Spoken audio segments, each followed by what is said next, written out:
ang pinakaunang pagbubukas po ng gallery exhibit ngayong araw na ito. Baka mayroon pa ho kayong kaunting mensahe, go. Kahit na maikli lang.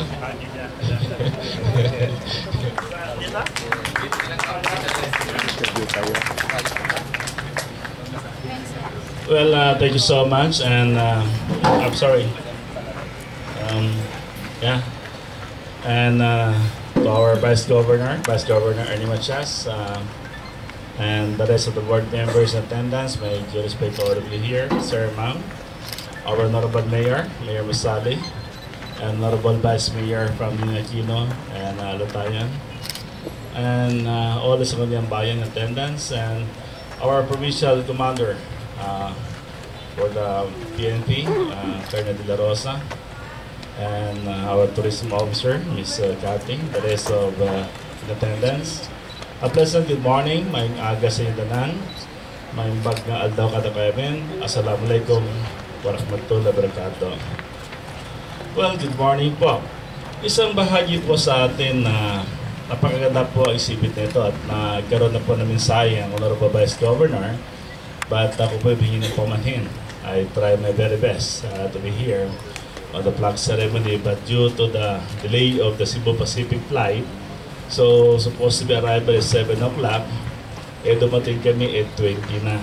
But well, the most important things are all are here present, and the flag ceremony is concluded, and likewise ongoing ang anti-IU program doon po sa Isla Delina, and I believe Mayor Musali was there.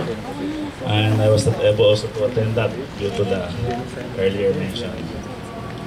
Well, napaganda po ang programa po ng ating pong Kalibutan 2014 sa suporta po ng ating mga tourism officers sa panguna po ni Madam Zenaida Agduma, the First Lady of the Municipality of Bacayong, and the rest of the members of the Board of Directors of the Provincial Tourism and different municipal tourisms. Of course, with the support of the mayors and the vice mayor. Kung wala po ang support ng mayor sa tourism program, ay marahil hindi rin po maging successful ang ating mga tourism area and the respective municipality. Napakalaga po ang suporta po ng ating mayors, ating vice mayors, elected officer, lalong-lalo na sa kanilang mga locality to promote their tourism spot. Katulad po sa municipality ng Columbio, kay Honorable Musali, napaganda po yung polls po niya. And likewise in Esperanza, the Hot and Spring, the Nino Aquino, the 100 caves to be found in Senador Nino Aquino. So madami po tayo mga future na pwede po natin is-found na maging tourist spot po ng Sultan Kudarat. At ito po ang trending po ngayon. Even the foreign countries na ang ginapromote po nila is tourism. I just only arrived for last week. Only po ako for almost 21 days. And the good Vice Governor is the acting governor from November to the third week of November. So napakahaba po na pabakasyon po doon. Dahil po galing din po kami sa World Shoot at World Shoot 17 ng Philippine Practical Confederation. Doon po naganap sa Florida. At dahil po doon ay napansin ko po ang tourism po ay promotional po nila. Sapagkat isa na pong pamamaraan sa sports na activities na inatinan po namin, ako po head ng delegates ng Philippine Contingency, about 88 delegates, Philippine shooters, ang dinala po natin doon sa Orlando, USA. At doon po ay sa tulong po ng ating magaling na mga Pilipinas asentados po natin, ay nagwagi po tayo sa ating po mga, nagkaroon po rin tayo ng mga gold o champion o the junior category ng ating po champion po and senior production po. The open junior category is of course composed of Pesan, Suharto Alwali, Muhaymin, si Keyo, who is the son of the mayor of Tibuli, is also a member of the team, and Arimas from Bacolod City. So they made it and they are the world champion for the junior category. So sila po nag-hold po ng junior category ngayon hanggang sa 2017. That will be awards at 18. At ganoon din po ang ating production team ay nagwagi din po ng ginto. A total of 10 gold medal po ang nakuha po natin doon po sa World Shoot sa panguna po ng inyong panglingkod. So napagaling po natin mga Pilipino, hindi po tayo bokya doon at lumalaban po ang ating mga Pilipinas sa sentados po natin. Well, I mentioned that kasi doon po ay napansin po namin, doon po sa Lakeland o sa Orlando, yun din po ang promotion nila doon is the tourism. Yun din ang binigay po sa amin.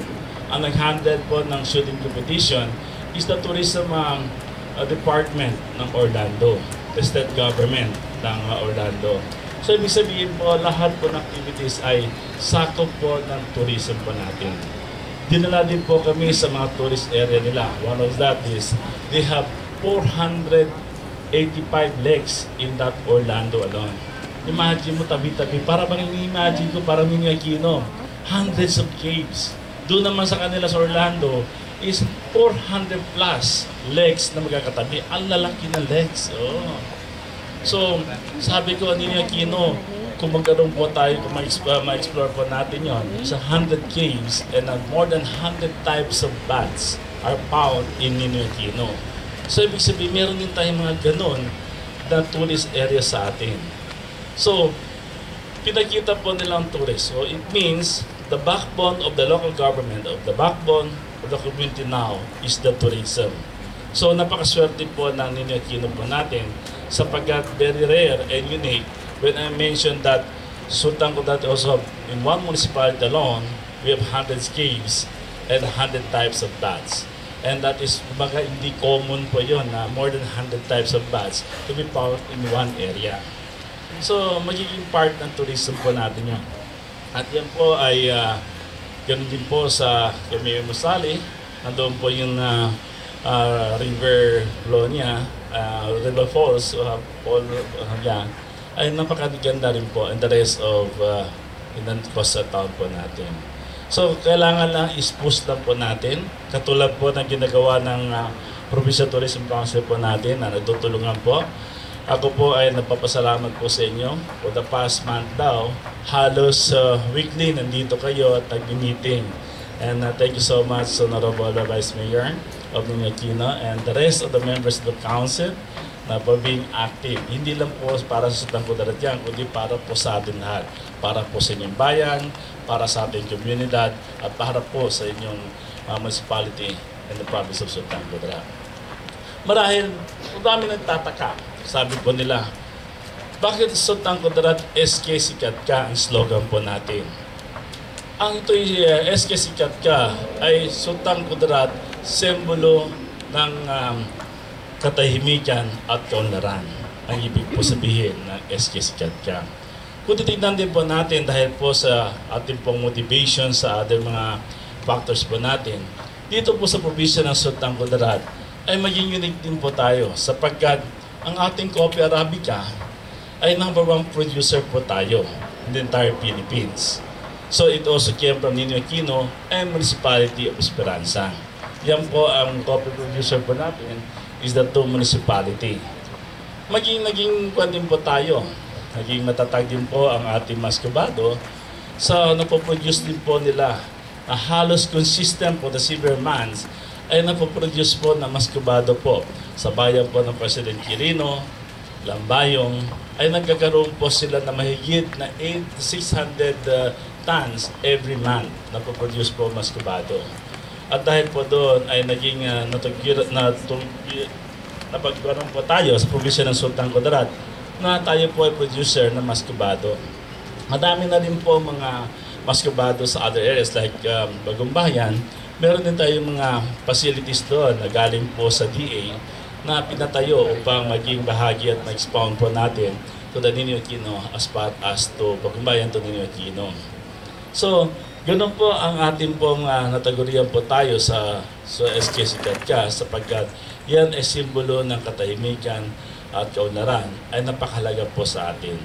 Kaya po ngayon araw na ito ay opening po ng ating Gallery Antigo or exhibit, isang bahagi naman na makikita po natin. Hindi pa man gaano kagaling at kaganda, but ngunit dahil sa tulong ng bawat council o mga tourism officers ng bawat mayors and vice mayors from the respective municipality, ay nagkaroon po tayo na naipon na ma-exhibit po natin to be shown for today. Pasalamat kami sa ating mga judges mula po sa Tirabato. My good friend is also here, pare. Salamat pare ha. Buti nakarating ka pare. Yeah. So, ganun din po ang ating po from SKSUs and other board of judges were here. So, sana po ay dito po ngayon ay ito'y panimula na ang word na Antigo or isang Antigo na bayan, Antigo na bagay ay tawag yan yun isang antics, di ba? So, yung antics na yan ay hindi nawawala. Kaya napaganda pong simulahin po ng Kalimutan Festival na nagsisimula po tayo sa Antique Exhibit upang maging tunay na matatag ang ating simbolo ng pagmamahalan at pagkakaisa dito sa Tanggadarad. Sa inyo lahat, maraming salamat sa inyong presensya, sa inyong suporta at sana po ay maging masaya at matahimik at enjoyable ang Kalimutan 2014 sa tulong ng ating Provincial Tourism Council at maging sa ating mga mayors and vice mayors of different municipality at lalo na sa ating mga constituent ay sana po ay maging memorable po ang Kalimutan 2014. Maraming salamat. SK, sikat ka. Magandang mga kapatid.